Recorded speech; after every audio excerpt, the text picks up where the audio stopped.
সালাউদ্দিনের হ্যাট্রিকে লাইনচ্যুত রেল। কলকাতা লিগে আবার 5 গোল দিল মোহনবাগান। কলকাতা লিগে ছন্দে মোহনবাগান। সোমবার নৈহাটি স্টেডিয়ামে পূর্ব রেলকে 5-0 গোলে হারিয়ে দিল তারা। হ্যাট্রিক করলেন মোহাম্মদ সালাউদ্দিন। আগের ম্যাচে টালিগঞ্জকে 5 গোল দেওয়ার পর আবার কলকাতা লিগে 5 গোল দিল মোহনবাগান। সেই ম্যাচে সুয়েল ভাস হ্যাট্রিক করেছিলেন, এই ম্যাচে সালাউদ্দিন করলেন। প্রথমার্ধে 1-0 গোলে এগিয়ে গিয়েছিল মোহনবাগান।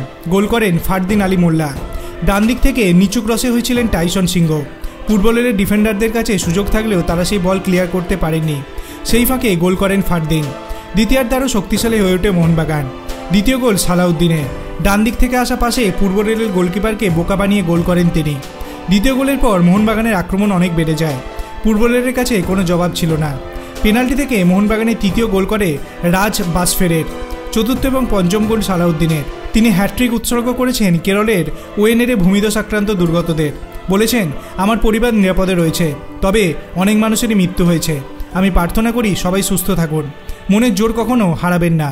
মোহনবাগানের কোচ ডেগি কার্তোজো জিতেও প্রশ্ন তুলেছেন আইএফের ভূমিপুত্র খেলানোর নিয়ম নিয়ে। তিনি বলেন, আইএফের এই উদ্যোগ প্রশংসনীয়, কিন্তু ভূমিপুত্র খেলানোর নামে যদি কোনো দল 30-35 বছরের খেলোয়াড়দের খেলায় তাহলে কোনো উন্নতি হবে না। অনূর্ধ্ব 23 ফুটবলারদের খেলানো উচিত।